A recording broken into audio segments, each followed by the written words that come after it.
This is the latest Marvel Rivals patch. But before we get into those details, we need to talk about this because it is actually huge. Rivals has over 20 million players, and to celebrate this, they are giving away a free spray. You just need to log in from the 20th of December and you will get the spray, which is celebrating 20 million Rivals. Now, why is this a massive milestone for the game?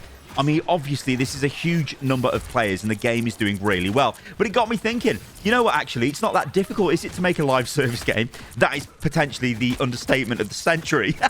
Ladies and gentlemen. No, but what I'm saying is you just need to make a game that's fun. In the case of a hero shooter, yeah, you need fun heroes, fun hero designs, fun hero visual designs, fun hero kit designs. The heroes need to interact with each other in fun and clever ways, i.e. team-up abilities. You need varied team comps. You need maps, which, to be honest, the game does need more maps. But they're nailing all of this, and the rewards are there to see. It's not just about these massive numbers of amounts of players that have played the game. We're 2 weeks out from the launch of this game, and it has maintained a steady number of concurrent players on Steam, and I think that is a great indicator for the future of this game. Now, remember, it's available on more platforms than just Steam. I mean, you can play this on Epic, you can play it on, you know, all the consoles and all of that stuff, so there's loads more players than we can actually see by just looking at Steam stats. But it does give us a, well, it gives us a baseline to work from, and we can see that players are remaining engaged in this game, which is massive. It is a huge achievement. And also the game's great, so it does deserve that success. So let's move on to the patch notes. Now, we're going to begin with Jeff's Winter Splash Festival. So this is the special event for the winter celebration.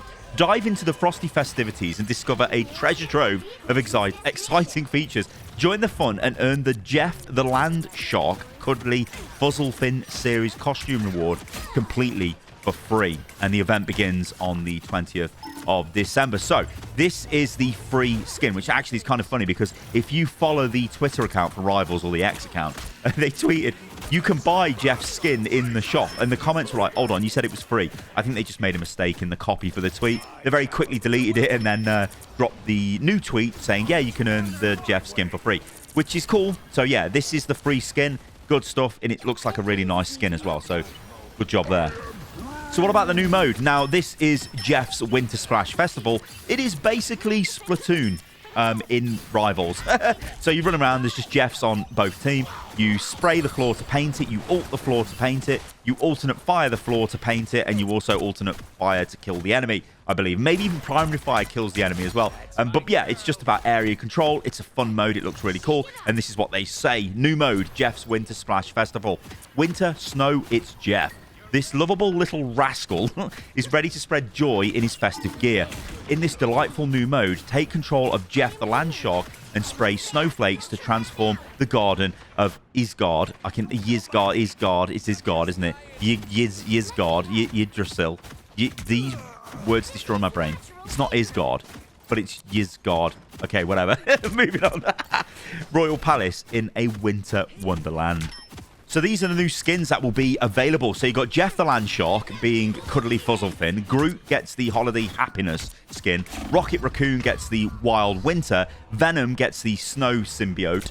And Magic gets the Frozen Demon. Now, these skins are actually available at different times throughout the event. So Jeff's skin is just available all event. It's the free skin. And Groot's skin will be available from, I believe, the 20th to the 1st. To the 10th, sorry, of January. And then Rockets will be available on the 20th as well through to the 1st of January next year. Venoms will be available, however, on the 27th of this month through to the 17th of next month. And Magic will be available from the 27th as well. So there's 2 different days with 2 different skin drops, which, yeah, I guess makes sense because kind of the way they format their store. You should have those 2 at the top of the store. So, yeah, it makes sense. There is also a commemorative gallery card, Season's Beatings. I mean, what? During the winter celebration, complete missions to earn Golden and Silver Frost. Use these precious rewards to unlock and upgrade a dazzling array of greeting card decorations. Craft a personalized winter greeting card that captures your unique style and serves as a memento of this unforgettable celebration. So these are the bug fixes in this patch. So let's break them down. These are the general bug fixes. Double elimination tournament display fixed an issue where the round display was as twisted as Loki's schemes. Now it's crystal clear. Tournament exit glitch. No more leaving the faction after a tournament and hitting a white screen of doom. We fixed that pesky issue.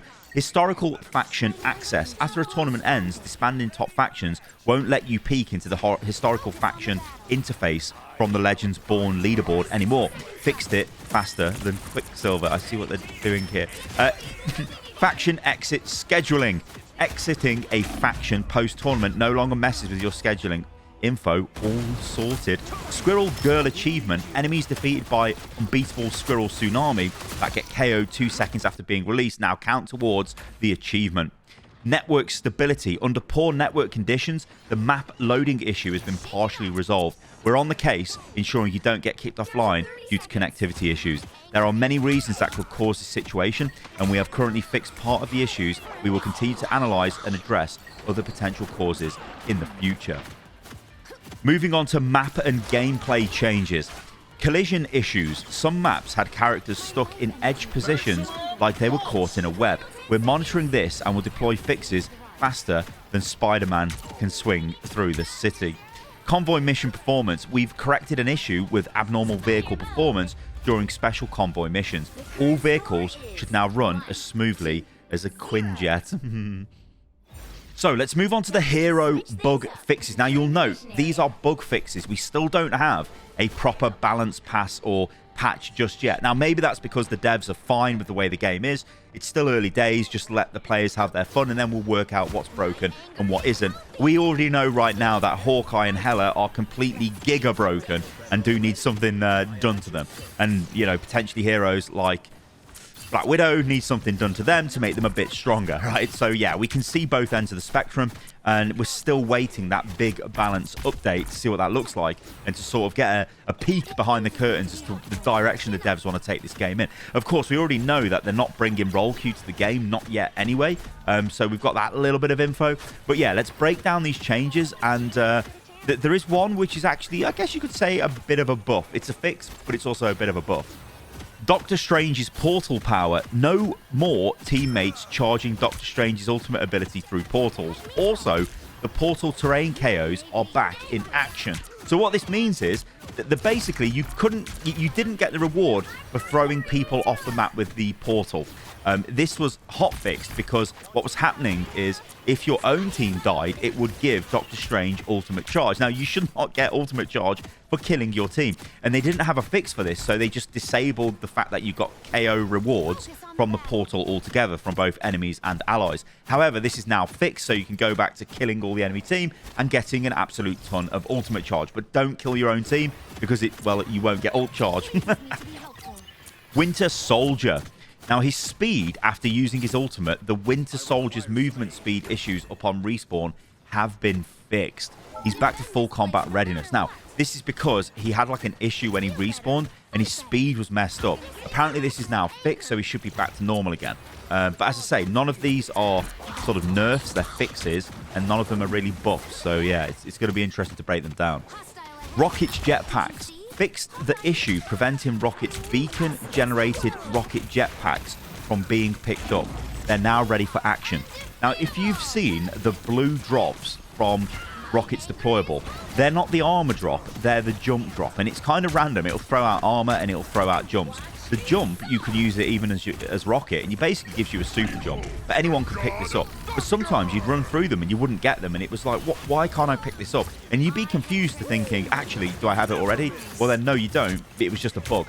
You know if you've got it because there'll be an element in the middle of the UI basically saying you've got super jump available. But this has now been fixed, which is good news for Rocket mains out there. Venom's emote, the Cyan Clash emote texture has been corrected. No more blue-black tentacles looking like they belong in a horror movie. Star-Lord's low-gravity glitch. Star-Lord's unexpected shaking when using shift while holding space in low-gravity zones has been fixed. He'll now rise with style. Jeff's ultimate. No more premature ends to Jeff's ultimate after swallowing a target. He's now living the ultimate life longer, okay? But there's also another change for Jeff. So, terrain deaths with Jeff. fixed an issue where Jeff's ultimate would cause terrain KOs and occasionally lead to invisibility. He's now back in visible form. Now, I can't think I've ever seen... Well, you wouldn't see an invisible Jeff, would you? If that's what they're saying, he would use his ultimate, get a terrain kill, and then by throwing people off the map, and then he becomes invisible. I've not seen that. Maybe I'm reading that wrong. I don't know, but that seems insane to me. Anyway, a bunch of fixes for Jeff's ultimate. Hulk and Hela ultimate countdown. The countdown for Hulk and Hela's ultimate transformations is now properly managed. No transformations will go amiss. So, again, I'm not too sure what this is, but I'm guessing the transformations didn't work. Obviously, with Hela, you transform and you fly up into the sky, or rather, you just basically teleport to the skybox. And then transform into the whatever the hell Hela becomes. And Hulk obviously goes into the massive Hulk. And yeah. So it's been fixed. Good news. Hela's wind-up fix. Hela's ultimate can no longer be interrupted prematurely. She's ready to unleash her full power. Now, I did say there was no buffs to heroes in this. And it's funny because they kind of buffed Hela by making her ultimate better. Now, the ultimate isn't the problem with Hela because it can be played around. And it is... I think, I don't want to say easy to play around, but there are options to deal with it. You know, Doctor Strange, you can fly up to it and block it, or you can just, like, you know, get out of line of sight. But if she transforms above you and starts firing, it can be hard to get away quickly. But obviously the main power of this hero just relies in primary fire doing insane amounts of damage, which is ridiculous. And, yeah, and also good mobility. And alternate fire also does loads of damage. You've basically got that combo where you can delete people. So pretty funny that they're actually making her ultimate a bit better, but it was a bug, so yeah, it did need fixing. Punisher's ultimate damage has been fixed. What they've done here is fix the occasional damage issue with Punisher's ultimate caused by intense fluctuations in network conditions. His firepower will be felt. So I can only assume if you had a bad internet connection or there was a bad connection to the game server, that it wasn't actually registering all of his hits maybe when he was in his ultimate mode. That seems weird, but now it's been fixed, so that will be even more deadly. I mean, this ultimate is incredibly strong as is anyway. So, yeah, I guess he kind of gets a buff through a fix with that. And this is a weird one. Again, I've not seen this, but it says duplicate characters. The clone saga is over. Fix the issue where two identical characters might appear in some special cases. I've not seen that, but apparently that's not going to happen now. Console-specific changes.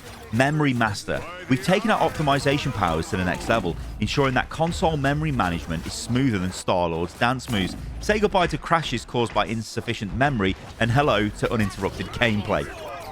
And then finally, they say, as we gear up for the epic winter celebration, we can't wait to share the magic of the season with all our rivals. Get ready for surprises and festivities that will warm even the coldest of winter days. Thank you for your unwavering support and love. You are true heroes of this journey. Wishing each of you an unforgettable time during the Marvel Rivals Winter Celebration. Stay tuned because even more thrilling content is on the horizon. Ignite the battle. So there we go, ladies and gentlemen. That is the second patch, the second live patch for Marvel Rivals. It's basically fixing a load of bugs. It is also giving us the new event, and it is also, I guess, sort of, you know, there's new cosmetics as well in that. It still isn't a balanced patch as such.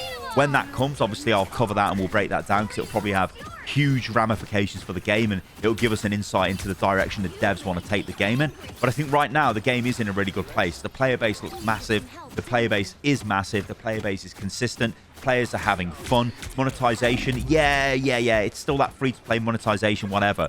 But it's not as bad as games like Overwatch, which is insane to me because this is a NetEase game. So maybe they're turning over a new leaf. We'll have to wait and see. But yeah, all in all, I think this is a good situation for the game right now. I want you to let me know in the comments below what you think about this. Do you think this is a good patch? Are you happy with these buffs? And, well, can I call them buffs? Some of them are.